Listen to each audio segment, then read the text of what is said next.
ካልተደረገልኝ ይልቅ የተደረገልኝ ነገር በልጧል እና ባለቤቴ ናት። የሶስት ልጆች እናት ናት። አባት ነኝ። በጣም የምወዳት በጣም ማከብራት እንዲህ ለይታ አይደል እና ስለዚህ እሷ ትመስከርና ቀጣዩን ይመሰክራለሁ። መጀመሪያ የረዳንን እግዚአብሔር በፊታችሁ እንድንቆም ያገዘንን በእውነት እዚህ መድረክ ላይ መቆም በጣም ያስፈራል። ነገር ግን መመስከር ስላለብን የቆምኩት ከእግዚአብሔር ቃል አንድ ስፍራ አነብና እናገራለሁ። መዝሙር 33 ላይ ያለውን አነባለሁ። እግዚአብሔርን ሁል ጊዜ ባርከዋለሁ፣ ምስጋናውም ዘውትር በአፌ ነው። ነፍሴ እግዚአብሔርን ታከብረዋለች፣ ገሮች ሰምተው ደስ ይላቸዋል። እግዚአብሔርን ከኔ ጋር ታላቅ አድርጉት፣ በአንድነትም ስሙን ከፍ ከፍ እናድርግ። እግዚአብሔርን ፈለግኩት መለሰልኝም፣ ከመከራዬ ሁሉ አዳነኝ። ወደ እርሱ ቅረቡ ያበራላችሁማል፣ ፊታችሁም አያፍርም። ይህ ችግረኛ ጮኸ፣ እግዚአብሔርም ሰማው፣ ከመከራው ሁሉ አዳነው። ክብር ለእግዚአብሔር ይሁን። እግዚአብሔርን አመስግኑን በእልልታ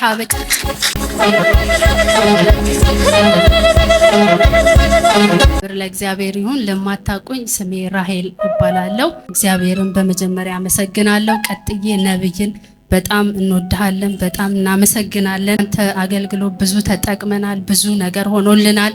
እግዚአብሔር ብዙ ነው ያደረገልን እዚህ ቤት። እውነቴን ነው ምላችሁ፣ ዝም ብለን አሜን ስንል እኔ በቃ የሆነ ነገር ይዘን እንደምንሄድ አምነን ነው ማለት ያለብን። ማለት ከ2016 ጀምሮ ያለው ነው። አጠር ለማድረግ ሞክራለሁ። የሆነ ገልባጭ መኪና ነበረን እና እሱ መኪና በሆነ ታይም ተበላሸ እና ምንድነው የሆነው? ሲበላሽ ሞተር ነበረ፣ ከባድ ብልሽት ነበረ እና ብዙ ይረዱናል ያልናቸውን ብዙ ሰዎች አየን፣ ብዙ ወደ ሰው ተመለከትን። ምንድነው እግዚአብሔር ግን ወደሱ ማየት ስላለብን እግዚአብሔር ምንድነው ምድረ በዳ ወስዳታለሁ፣ የልቧን ለልቤ እናገራታለሁ እና ምንድነው ተራራ የሆነብን ብዙ ሰዎች ነበሩ፣ ይረዱናል፣ ያግዙናል። ለምን ምንተዳደረው በሱ ነበረ እና ምንድነው የሆነው? በቃ ምድረ በዳ ሆነ ማለት ነው። ሰዎች ይሄን አይረዱም ማለት እንዴት ችግር እንዴት እናንተ ጋር የሚል እንትን አለ።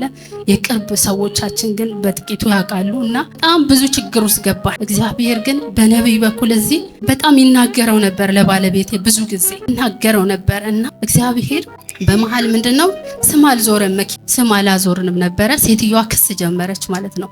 ሴትዮዋ ክስ ስትጀምር ነብይ እዚህ ጋር ቃል ያወጣ ነበረ፣ ታሸንፋላችሁ ይል ነበረ። እግዚአብሔር ይዋጋልሃል ይለው ነበር ብዙ ጊዜ እና በቃ እኔ ፈራሁኝ። ለምን ክስ ተከስሼ አላቅም። በስሜ ነው ያለው የተገዛው ንብረት እና ፍርድ ቤት መቅረብ ሆነ ማለት ነው። ፍርድ ቤት ምንም የለንም። በቃ ለምን ስራ ቆሟል፣ መኪናው ተበላሽቷል። ፍርድ ቤት ክስ ተጀመረ። በዛ መሃል እግዚአብሔር ሰው ነው የሚሰጣችሁ። እዚህ ያሉለች እህት ሰው አገናኘችን፣ ጠበቃ አገናኘችን እና እግዚአብሔር ሰው ሰጠን። ጠበቃውን እግዚአብሔር አዘጋጀልን ማለት ነው እና እኔ ምንም መናገር አልችልም፣ ግን እሱ ስለ እኛ በቃ ይሟገት ነበር። እግዚአብሔር ሆይ እርዳው እንለው ነበር። መልአክ እግዚአብሔር መልአክ ግባ ከሱ ጋር እንለው ነበር እና 4 ቦታ ነው የተከሰስነው ማለት ነው። በዛ እንትን ምንድነው እግዚአብሔር እውነቴን ነው ምላችሁ፣ ዛሬ የኔ ቀን ነው። ቲጂ ስታጸልይ ጀምሮ እግዚአብሔር በቃ ምስክርነቴን እየተናገረ ነበር፣ በዝማሬው እየተናገረ ነበር። እግዚአብሔር ይባርክ ማለት እግዚአብሔር እውነተኛ ዳኛ ነው። አሜን። ክብር ለእግዚአብሔር ስጦልኝ።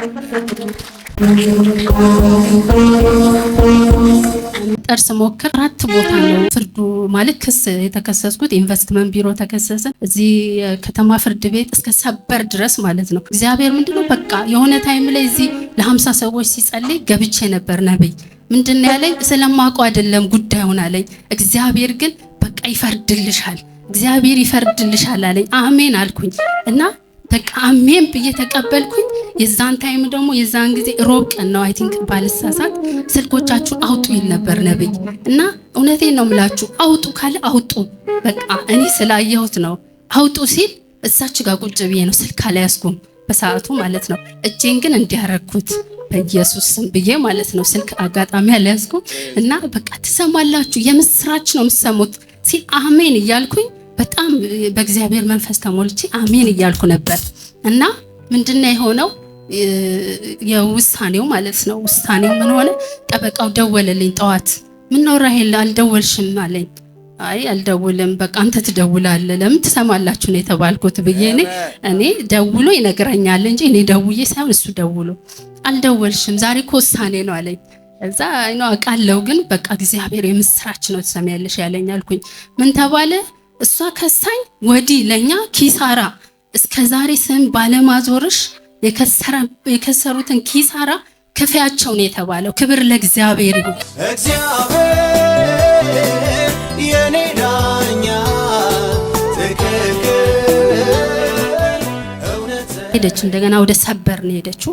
በርግጥ በቃ አትቀመጥም ማለት እግዚአብሔር ምንድነው ከከፍታ እንደሚወድቅ አውቃለሁ ጠላትና ወደ ሰበር ሄደች።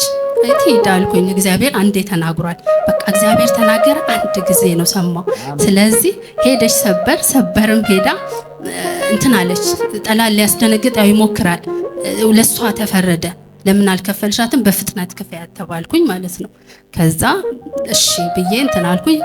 ፍርድ ቤት ስቀርብ ወዲያው እንዴ ወደ ማረፊያ ነው የምትሄጂው ለምንድን ነው ያልከፈልሻት አለኝ። ከዛ እግዚአብሔር ያው የሰጠኝ ጠበቃ አለ ብያቸዋለሁ። እግዳ ወጣ፣ ወዲያው እግዳ ወጣ።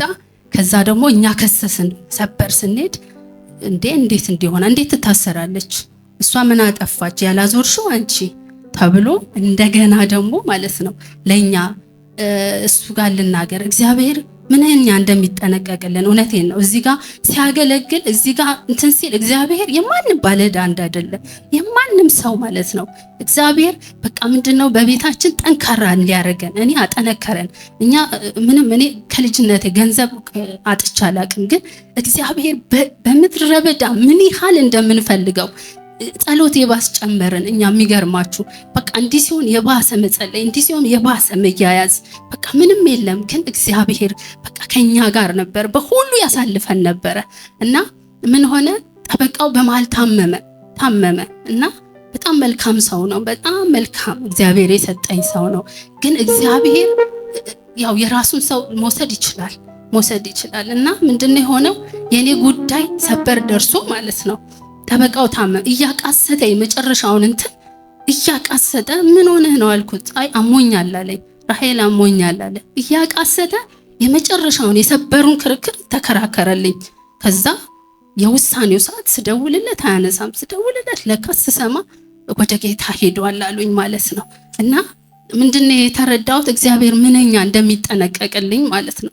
ይሄ ሰው በቃ ከእግዚአብሔር የተሰጠውን አደራውን ተወጥቶ በቃ ቢሄድም ወደ አባቱ ነው በርግጥ የሄደው፣ ግን የኔን ጉዳይ ጨርሶልኝ ማለት ነው። ሰበር ደርሶ እግዚአብሔር አስፈርዶልኝ በቃ ምንም የምትከፍሉት ጉዳይ የለም። ስም ሳታዞር ግዴታዋን ሳትወጣ ምንም አይነት ክፍያ እንደማንከፍላት ተወሰነልን ማለት ነውና እመሰክራለሁ እያልኩኝ አንዳንዴ መዘግየታችን ምንድነው ምስክርነታችን ቶሎ እኔ ሰብሰብ ላድርገው ብዬ ነው። በርግጥ ግን ምንድነው ነገሩ ጠላት ደስ ይለዋል። እንደገና ደግሞ የሰበር ክሱን ትታ እንደገና እዚህ ከሰሰችኝ። አሁን ከተፈረደ በኋላ ማለት ነው ጠላት መመስከር አለብኝ ብዬ ነው አሁን ወስኜ ማለት ነው። እኔ ይለቅ ብዬ ነው፣ ግን ሳያልቅ እግዚአብሔር ኦልሬዲ ጨርሶታል። ስለዚህ እግዚአብሔርን ከፍ አድርጉልኝ፣ አመስግኑልኝ።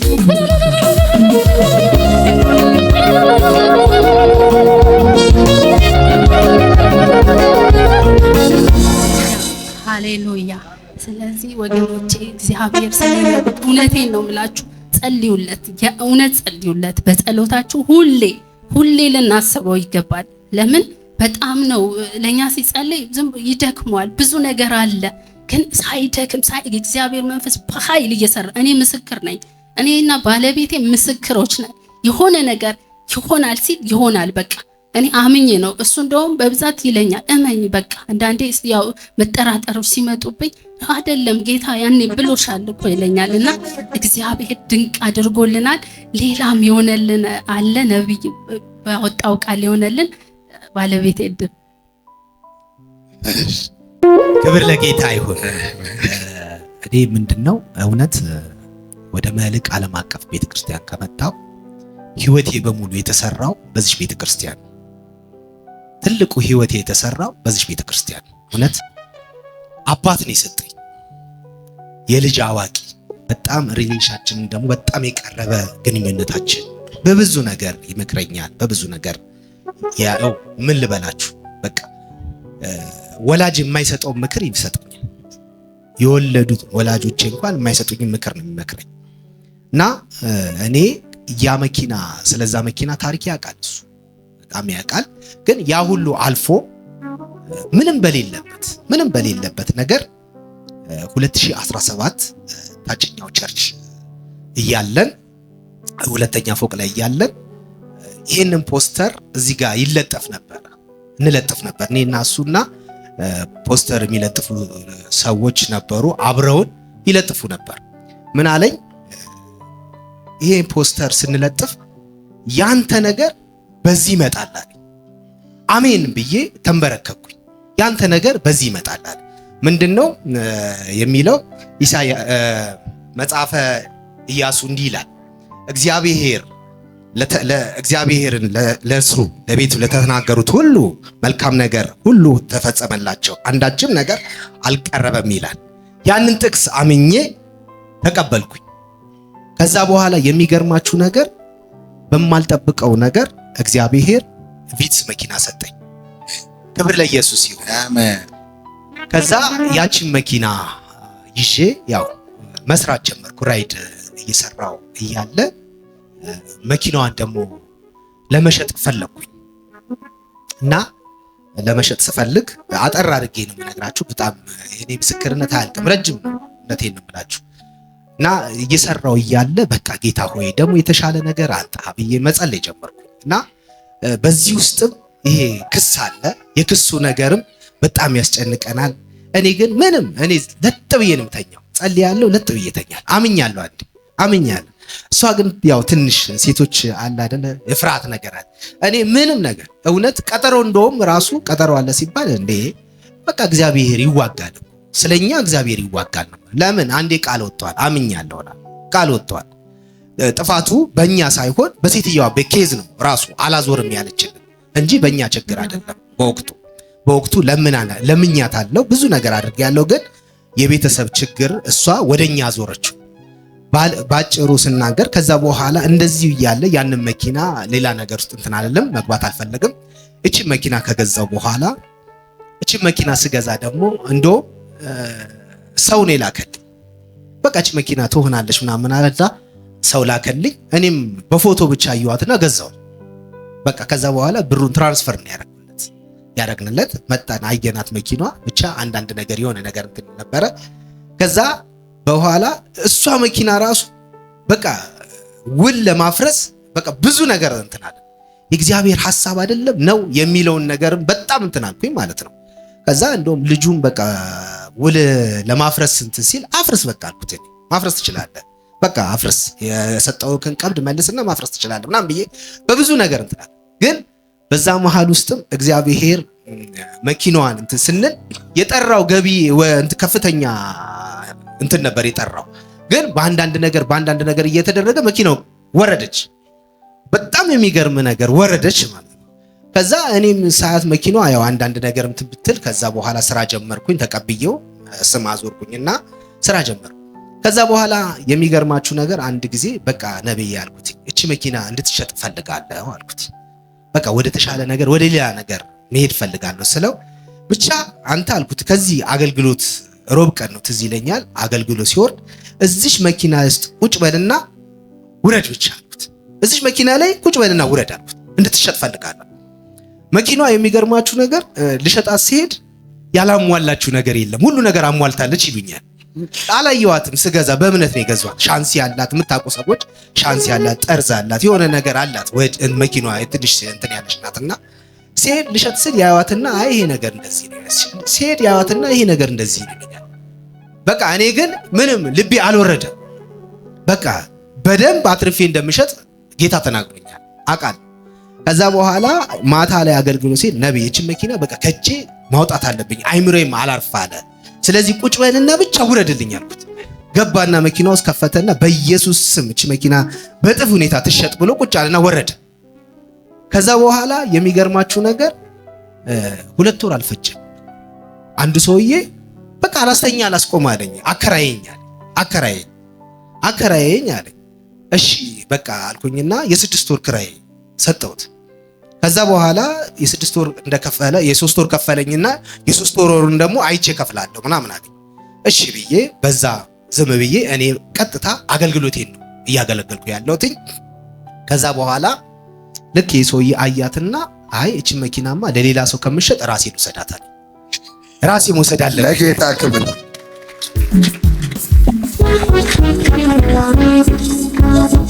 ከዛ በኋላ ራሱ ወሰዳት። ለተወሰነ ሳንቲም ልስጥህና እኔም ትንሽ የመርካቶ ሰው ነው፣ ሱቅ አለው። የሆነ አንዳንድ ነገር ስራ ስለተበላሸብኝ ትንሽ ታገሰኝና በቃ የተወሰነ ልስጥ፣ እኔ መኪና መግዛት ፈልጋለሁ አልኩኝና ስለው እሺ በቃ። ከዛ በኋላ እኔ እንደዛም ሆኖ አንድ በጣም የምወደው ጓደኛዬ ነበረ፣ በጌታ አይደለም እና የሆነች መኪና ነበረችና እሱን ዝም ብለህ ውሰድና ስራባት አለኝ። ዝም ብለህ ውሰድና ስራባትና ደስ ያለን ትሰጠኛለህ አለ። ከዛ እሺ አልኩኝና የሚገርማችሁ መኪናውን ሳያት በጣም ቆንጆ መኪና ናት፣ ወደድኳትና ዝም ብዬ መስራት ጀመርኩ። ልክ እኔ እንዲያስኳትኝ ወር አልሞላም መኪናዋ ተሸጠች። ገዢ ሲመጣ ምን ልበል ስንት ዓመት ሙሉ አልሸጥ ያለች መኪና ነበረች፣ እንግዲህ እንዴት ነው ምናምን ብዬ ስለው በቃ እንግዲህ አንተ እንትን ካልካ ሽጣት አለኝ። ገረመኝና እግዚአብሔር የተሻለ ነገር አለው አልኩኝ። የተሻለ ነገር አለው አልኩኝና አሰብኩኝ። ከዛ እኔ የራሴ ነገር አይደለም ያሳሰበኝ የልጁ የጓደኛዬ ነገር በእምነት ስለሰጠኝ ለምን ከሽጦም ሌላ ነገር ይገዛል ብዬ አመንኩና እንዲህ ገዢ አለ ብዬ ስል አንዳንድ ሰዎች ያቋታል መኪናዋን። ከዛ በኋላ ተሸጠችና ከዛ በኋላ እኔም የተወሰነ ቀን ስራ እንትን አልኩኝ። ከዛ ልክ ራሷን የመሰለች መኪና ደግሞ እግዚአብሔር ለኔ ለምን አይሰጠኝም? የተሻለ እንደውም በጣም የተሻለ። ክብር ለኢየሱስ ይሁን።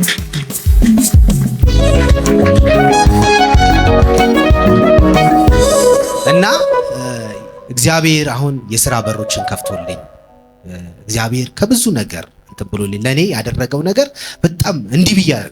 ሌላው አንድ ነገር መመስከርነት የምፈልገው የመጀመሪያ ልጄ ያው ሌዊ አበበ ይባላል። ይሄ የምታዩት የሚቀርጽ ነው እና እሱ ልጅ ደግሞ በጣም ሳይነስ ያስቸግረው ነበር።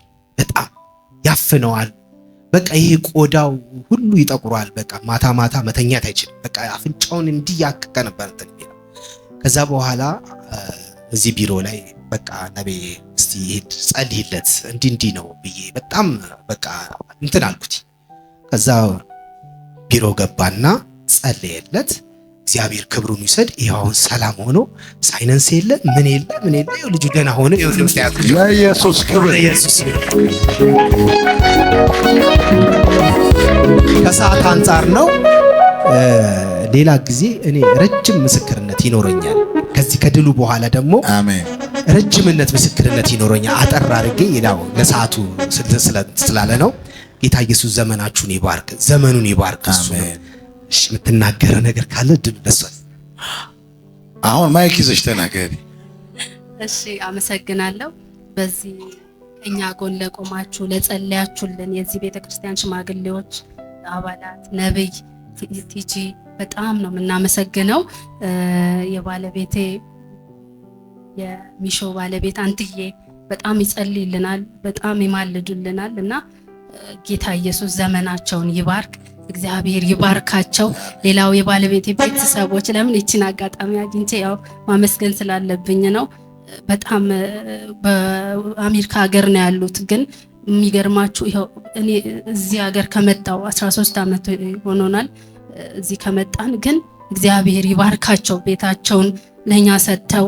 እውነቴን ነው የምላችሁ በዚህ ሁሉ ችግር መሃል እኛ በነፃነት በቃ እንድንኖር ማለት ነው ቤታቸውን ሰጥተውን በቃ ኑሩበት ብለው ሰጥተውን እርፍ ስላረጉን እግዚአብሔር ዘመናቸውን ይባርክ፣ እግዚአብሔር ይባርካቸው እንድታመሰግኑልኝ እፈልጋለሁ። ነብይ እንወድሃለን። ብዙ ነው የሆነልን፣ ያው ሰዓት የለም በሚል ነው። ጌታ ኢየሱስ ይባርካችሁ። አመኘው አልከዳኝ በኔ ላይ